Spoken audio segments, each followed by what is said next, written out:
Motion in one dimension, यानी one dimension के लिए जो भी अपन का मोशन है, मोशन के लिए अपन देखते हैं दो तरीके की क्वांटिटी होती है, स्केलर और वेक्टर। तो स्केलर क्वांटिटी में अपन देखेंगे, देखो स्केलर क्वांटिटी का वैसे नाम से अपन जानते हैं, एक तो अपनी वेक्टर क्वांटिटी और एक स्केलर होती है। स्केलर क्वांटिटी मतलब उसमें कोई डायमेंशन का सीन नहीं होता, डायमेंशन फिक्स नहीं होती। और अपन जब लिखते हैं तो देयर अपनी स्केलर क्वांटिटी का अपन डेफिनेशन देखें तो क्या है, there are physical quantity which are expressed only by their magnitude, only magnitude के थ्रू ही वो एक्सप्रेस की जाती है, ना कि उसमें कोई वेक्टर उसमें शो किया जाएगा। ठीक है, फॉर एग्जाम्पल अपन देख ले, जैसे मास है, तो मास किसी भी ऑब्जेक्ट का, किसी भी बॉडी का मास देखेंगे तो किलोग्राम में लिखेंगे, ऐसे तो नहीं बोलेंगे ना कि नॉर्थ में है ये साउथ में है, मास तो फिक्स रहेगा। तो जैसे 5 kg 10 kg कितना भी होगा, और साथ के साथ उसका यूनिट भी अपन देंगे, किलोग्राम में हो गया या ग्राम में हो गया, जैसे भी हो गया।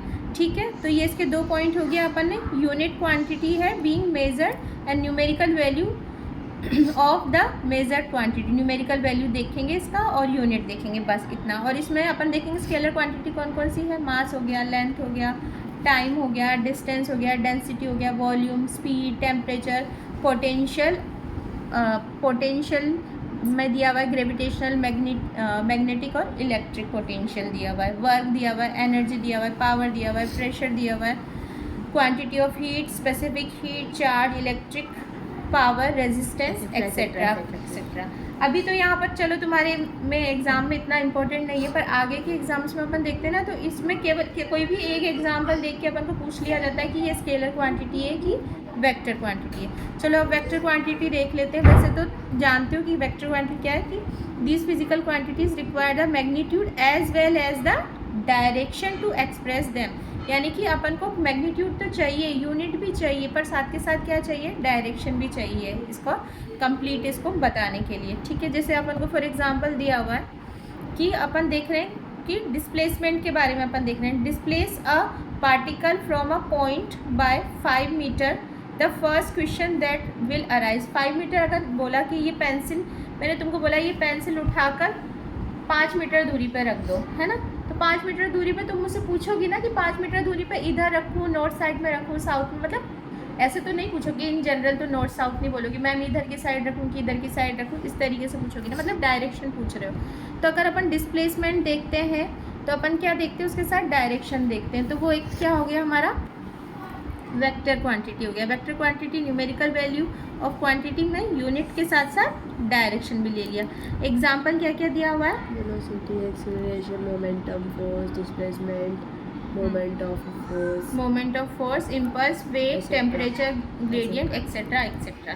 जैसे और इसको एक्सप्रेस करने का, यानी उसके ऊपर अपन क्या दे देंगे, एरो लिख देंगे उस क्वांटिटी के ऊपर, इस तरीके से रिप्रेजेंटेशन हो जाता है। ओके, अब अपना है रेस्ट एंड मोशन, दिया हुआ है कि इस वाले सिलेबस में, ठीक है, रेस्ट एंड मोशन। रेस्ट में अपन इसमें दिया हुआ है, अगर कोई भी ऑब्जेक्ट को रेस्ट पे अपन मानेंगे तो क्या है, a body is said to be at rest if it does not change its position with respect to its immediate surrounding. Body को रेस्ट में बोलेंगे अगर वो पोजीशन चेंज नहीं करते, और बॉडी को मोशन में बोलेंगे अगर पोजीशन चेंज करेगा उसके सराउंडिंग के रिस्पेक्ट में। ठीक है, और हमारा है वन डायमेंशन मोशन के लिए, यानी कि एक स्ट्रेट लाइन, स्ट्रेट पाथ में अगर मोशन हो रही है तो वह ना मोशन का तो इसमें भी 2 पार्ट है हमारा, रेक्टिलिनियर मोशन और कर्वी लीनियर मोशन होती है ना वन डायमेंशन में भी। रेक्टिलिनियर में मतलब वन डायमेंशन को तो हम लोग रेक्टिलिनियर ही बोलते हैं, स्ट्रेट लाइन में मूव, स्ट्रेट लाइन में करेगा, और कर्वी लीनियर होने से तो फिर अपन 2 डायमेंशन एक्स और वाई डायरेक्शन में उसको लेंगे। रेक्टिलिनियर में वो सिंगल एक्स डायरेक्शन में ही लेने से अपना काम हो जाएगा। तो वह ना body moves along a straight line path, it moves its motion is said to be one dimension। ठीक है, is called motion a straight line rectilinear हो गया। अब इसमें अपन देख लेते हैं, इसका रिप्रेजेंटेशन देखना है, ये दिया ही हुआ है, देखो एक स्ट्रेट लाइन में 0 to 5 20 मीटर, फिर 45 मीटर, इस तरीके से आगे चलता जा रहा है। अब अपन देख लेते हैं डिस्टेंस और डिस्प्लेसमेंट। तो इन जनरल जानते हो डिस्टेंस तो मतलब टोटल डिस्टेंस कितना ट्रेवल किया है कोई भी ऑब्जेक्ट ने, किसी भी बॉडी ने, वो ठीक है, तो वो उसका डिस्टेंस हो गया। यानी एक कोई चींटी हुए या कोई पर्सन हुआ ऐसे घूम घूम के पूरा चारों तरफ मान लो कर्व पाथ लेते हुए जा रहा है वो, तो वो उसका टोटल डिस्टेंस काउंट करना पड़ेगा, मतलब वो उसका डिस्टेंस हो गया। The distance travelled by a body depends on the path followed by the body. और ये हमारा जो डिस्टेंस होता है ये क्या होता है? स्केलर क्वांटिटी होती है। और इसको किससे डिनोट करते हैं? और इसका ऐसा यूनिट सेंटीमीटर, मीटर, और CGS यूनिट सेंटीमीटर। ठीक है। डिस्प्लेसमेंट में अपन, और डिस्प्लेसमेंट अपना क्या है? द शॉर्टेस्ट डिस्टेंस, यानी इनिशियल और फाइनल पॉइंट के बीच में जो भी हमारा ऑब्जेक्ट मूव किया है वो उसका शॉर्टेस्ट डिस्टेंस अपन देखेंगे फाइनल और इनिशियल पॉइंट का, तो वो हमारा क्या हो गया? डिस्प्लेसमेंट हो गया। और डिस्प्लेसमेंट हमारा क्या है? और इसको भी S से डिनोट करेंगे, बट उसके ऊपर क्या देंगे? एरो देंगे। ठीक है। और ऐसा यूनिट वही सेम मीटर, और CGS यूनिट सेंटीमीटर हो गया हमारा। ठीक है। तो ये हो गया हमारा। अब है डिस्टिंक्शन बिटवीन, मतलब कि देख लेते हैं कि दोनों में डिफरेंस क्या है डिस्टेंस और डिस्प्लेसमेंट में। हर एक पॉइंट को एक्सप्लेन किया बस ये पार्ट। ठीक है। तो डिस्टेंस और डिस्प्लेसमेंट में डिफरेंस तुम रीड करो first. The length of the path traversed by the object in a certain time, ये हो गया डिस्टेंस। और displacement, it is the distance travelled by the object in a specified direction in a certain time. और second point in distance, it is scalar quantity, that is it has only the magnitude. जबकि displacement both magnitude and direction. जब third point distance, It depends on the path followed by the object. It does not depend on the path followed by the object. Fifth It point, is always positive, or it can be positive हाँ, or negative मैंने- depending on its direction. हाँ हो गया। It can be Okay. more or equal to the magnitude of displacement. Its magnitude can be less than or equal to the distance, but can never be greater than the distance. एक second बोलूँ ना। चलो difference अपना हो गया। अब देख लेते हैं अपन स्पीड एंड वेलोसिटी। तो स्पीड अपनी डिपेंड करती है डिस्टेंस पे, और वेलोसिटी डिपेंड करती है अपना डिस्प्लेसमेंट पे। तो स्पीड का अगर अपन डेफिनेशन देखेंगे तो speed of a body is the rate of change of the distance with time, यानी जो डिस्टेंस ट्रेवल कर रहा है हमारा ऑब्जेक्ट और कितना टाइम में ट्रेवल कर रहा है वो उसका क्या हो गया? स्पीड हो गया। और न्यूमेरिकली अपन इसको बोल सकते हैं it is the distance travel by the body in 1 second. यानी 1 सेकेंड इसलिए बोल दिया ना क्योंकि अगर नीचे की वैल्यू का अगर अपन यूनिट रख देंगे, यूनिट मतलब 1 रख देंगे, तो ऊपर की जो दोनों वैल्यू वापस एक दूसरे की क्या हो जाएगी? इक्वल हो जाएगी। इसलिए ये न्यूमेरिकल 1 रख देते हैं। और सेकंड में ही लेते हैं अपन जनरली, मिनट में भी होता है, वैसे भी होता है, पर फॉर्मूला के लिए बता रहे। और हमारा क्योंकि हमारा डिस्टेंस स्केलर क्वांटिटी था तो स्पीड भी स्केलर क्वांटिटी होगा, बट इसको रिप्रेजेंट अपन किससे करते हैं? U से या फिर V से, क्योंकि इनिशियल और फाइनल वेलोसिटी अपने आगे उसमें एक्सीलरेशन में और इसमें काम आएगा ना, इसलिए कभी U से और V से को डिनोट कर देते हैं। डिस्टेंस हमारा S है, टाइम हमारा T है, तो फॉर्मूला क्या निकल के आ रहा है? Speed equals to distance by time. और डिस्टेंस का यूनिट मीटर, टाइम का यूनिट सेकेंड, तो स्पीड का यूनिट क्या हो गया? मीटर पर सेकेंड। क्योंकि दोनों का यूनिट पता है अपन को फॉर्मूले में, तो हमारा पूरा स्पीड का यूनिट हो जाएगा मीटर पर सेकेंड। और CGS में बोलो तो सेंटीमीटर पर सेकेंड हो गया, कोई दिक्कत नहीं हमारा। फिर है यूनिफॉर्म स्पीड बोलेंगे, यानी हमारा कोई भी ऑब्जेक्ट है, यूनिफॉर्म स्पीड मतलब कि वो इक्वल डिस्टेंस ट्रेवल कर रहा है इक्वल टाइम इंटरवल में, कि मतलब 10 किलोमीटर कोई पर्सन चल रहा है, अपन बोल रहे हैं कि 1 घंटे में ट्रेवल कर रहा है वो, तो फिर नेक्स्ट 10 किलोमीटर वो दूसरे नेक्स्ट 1 घंटे में करेगा, मतलब टोटल 20 किलोमीटर उसने 2 आवर्स में कंप्लीट किया। तो टोटल इंटरवल ऑफ टाइम और टोटल डिस्टेंस ट्रेवल मतलब सेम हो रहा है, यानी यूनिफॉर्म हो रहा है, तो हमारा यूनिफॉर्म स्पीड हो गया। ठीक है ना, कोई दिक्कत नहीं है। और यहाँ पर कुछ समझाना इसमें? बस रीड करना। ठीक है,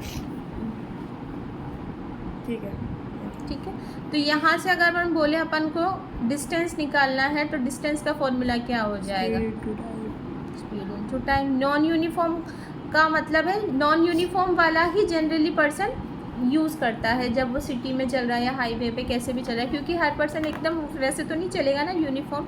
तो नॉन यूनिफॉर्म का मतलब है और body is said to be moving with non uniform या फिर variable speed if it's cover unequal distances in equal interval of time, और या फिर वाइस वर्सा, या तो इक्वल इंटरवल टाइम में अनइक्वल डिस्टेंस ट्रेवल कर रहा है, या अपन बोल सकते हैं अनइक्वल इंटरवल टाइम में इक्वल डिस्टेंस ट्रेवल कर, उल्टा भी कर सकते हैं, तो ये भी चलेगा।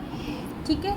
अब इंस्टेंटेनियस स्पीड का मतलब है कोई एक पर्टिकुलर इंस्टेंट के लिए अपन छोटे से टाइम पीरियड के लिए अगर अपन स्पीड देख रहे हैं तो वो इंस्टेंटेनियस हो गया। नाम से ही पता चल रहा है ना, कोई पर्टिकुलर इंस्टेंट के यानी कम टाइम के लिए देखी जा रहा है। तो हमारा यहाँ पर फॉर्मूला क्या हुआ इंस्टेंटेनियस स्पीड का, distance travel in a short time interval upon time interval.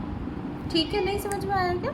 Read करो, मैं रीड करके बता दूँ। ठीक है, इंस्टेंटेनियस स्पीड है when the speed of body keeps on changing its speed at any instant it measure by finding the ratio of distance travel in very short time interval to the time interval. छोटे से time interval के लिए अपन ने देखा कि 5 second के लिए, 10 second के लिए, वैसे से। ठीक है, this speed is called instantaneous, यानी एक इंस्टेंट के लिए पर्टिकुलर छोटा सा टाइम पीरियड के लिए, शॉर्ट टाइम के लिए। तो ये हो गया, ये इसका फॉर्मूला हमें पता होना चाहिए। ठीक है, और ये जो मेजर किया जाता है वो जनरली किससे किया जाता है? स्पीडोमीटर से मेजर किया जाता है। ठीक है, फिर है एवरेज स्पीड। एवरेज स्पीड क्या है? The ratio of total distance travel by the body to the total time of journey is called its average speed. तो अपना एवरेज स्पीड का फॉर्मूला तो पता ही, तो जाना माना अपने बहुत काम में आता है, न्यूमेरिकल में भी काम आता है। क्या है? Total distance by total time, total distance travel by total time taken. हो गया। अब वेलोसिटी का भी सेम वैसे ही कंसीडर करेंगे जैसे स्पीड का किया था, बस अपन डिस्टेंस की जगह क्या ले लेंगे? डिस्प्लेसमेंट ले लेंगे। तो हमारा the velocity of a body is the distance travel per second by the body in specific direction. Specific direction add कर दिया, मतलब डिस्टेंस का मतलब क्या हो गया हमारा? डिस्प्लेसमेंट ही हो गया। उल्टा घुमा के बोल दिया, वो बोलने को पर है तो वो क्या? डिस्प्लेसमेंट ही हो गया। ठीक है, क्योंकि हमारा डिस्प्लेसमेंट वेक्टर क्वांटिटी था तो हमारा वेलोसिटी भी क्या होगा? वेक्टर क्वांटिटी होगा। और हम क्योंकि स्पीड को u और v से डिनोट करते थे तो वेलोसिटी को भी u और v से ही डिनोट करेंगे, बस एरो दे देंगे उसके ऊपर। ठीक है, यूनिट सेम होगा जैसा कि उसमें था। क्या था? तो वेलोसिटी पे भी मीटर पर सेकंड होगा, SI यूनिट बोल दो या MKS यूनिट बोल दो। चले, ठीक है। फिर यूनिफॉर्म वेलोसिटी भी सेम वही है जो यूनिफॉर्म स्पीड है, पर यहाँ पर रिप्लेस, एक वर्ड पर रिप्लेस करना है डिस्टेंस को डिस्प्लेसमेंट से।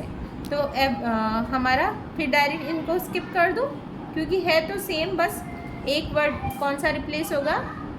डिस्टेंस डिस्प्लेसमेंट से। तो एवरेज, एक बार हम कर लें, तुम रीड कर लो।